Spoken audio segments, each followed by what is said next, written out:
19 मई की शाम को ये न्यूज आती है कि आरबीआई का 2000 के नोट को वापस लेने का बड़ा फैसला हुआ है और आरबीआई द्वारा ये कहा गया कि 2000 के नोट को सर्कुलेशन से बाहर कर दिया गया है। और सेंट्रल बैंक के फैसले के बाद अब ना तो 2000 के नोट छापे जाएंगे और ना ही बैंक आपको देगी। और आपको 23 मई से 30 सितंबर तक अपने घर में जितने भी 2000 के नोट हैं उनको बैंक में जमा करवाना होगा। 2016 से इस 2000 की नोट की शुरुआत नोटबंदी से हुई थी, लेकिन 7 साल बाद इस नोट को आज इंडिया की सरकार ने डिमोनेटाइज कर दिया है। मार्केट में आने के बाद से ये नोट काफी डिबेट में रहा है। कभी नोट में चिप की अफवाह उड़ी तो कभी नोट के बड़े ज्यादा होने को लेकर बात चलती रही, लेकिन साल 2016 में शुरू इस नोट के सफर का अंत इस साल हो रहा है। लेकिन इसका क्या कारण है जिस वजह से इस नोट को बंद किया गया है? चलिए जानते हैं इस पूरे मामले को।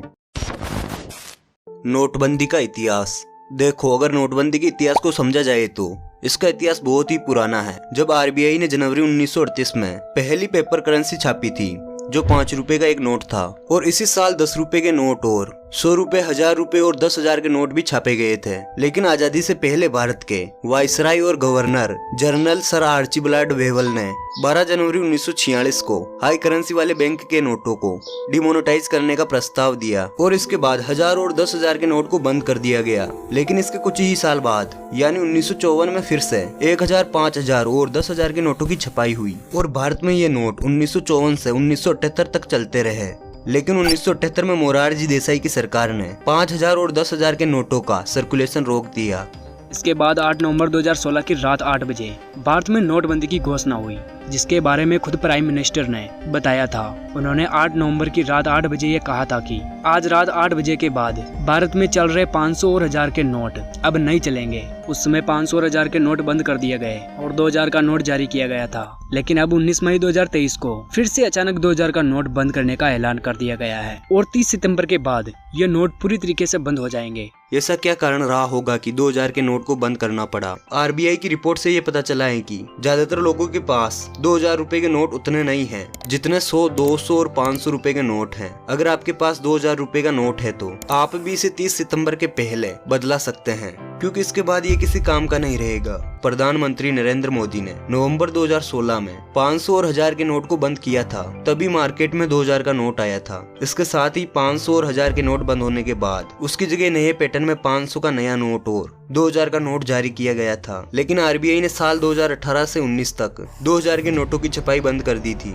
और तभी से ही 2000 के नोट को सर्कुलेशन से बाहर करने और काले धन पर रोक लगाने की तैयारी सरकार ने पहले ही कर ली थी। आरबीआई से बात करने के बाद सेंट्रल गवर्नमेंट ने ये डिसाइड किया कि किस नोट को छापना है और किसको नहीं। ये पब्लिक के बीच डिमांड के बेस पर यह फैसला लिया जाता है। आरबीआई की 2022 की रिपोर्ट बताती है कि लोगों के बीच 100 रुपए की डिमांड काफी ज्यादा है, लेकिन 2000 के नोट को बहुत कम ही लोग ही यूज करते थे।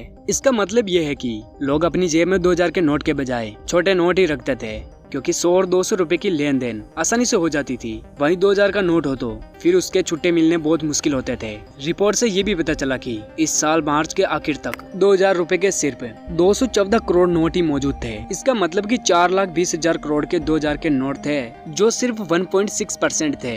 जिससे हम ये सोच सकते हैं कि आरबीआई की तैयारी पहले से ही थी कि 2000 के नोट को सर्कुलेशन से बाहर कर लिया जाए। अब बात ये आती है कि क्या 2000 के नोट बंद होने से इकोनॉमी पर फर्क पड़ेगा? रॉयटर्स की एक रिपोर्ट के मुताबिक गवर्नमेंट और आरबीआई ने इस कदम को उठाने का सही कारण तो अब तक नहीं बताया, लेकिन आने वाले समय में विधानसभा और लोकसभा चुनावों पर इसका सीधा असर पड़ने वाला है, क्योंकि चुनाव के दौरान जनता को लुभाने और प्रचार में आमतौर पर पैसों का उपयोग बढ़ जाता है। इसी वजह से ये फैसला सही लिया गया है, जिससे इन चीजों पर ब्रेक लग सके। और 2000 रुपए का नोट वापस लिए जाना बहुत ही बड़ी घटना नहीं है और इससे अर्थव्यवस्था पर कोई बड़ा इफेक्ट नहीं पड़ेगा, क्योंकि पिछले 6-7 सालों में देश में डिजिटल लेन देन और ई कॉमर्स का दायरा काफी बढ़ गया है। इसलिए इसका सीधा असर हमारी अर्थव्यवस्था पर पड़ता नजर नहीं आ रहा है।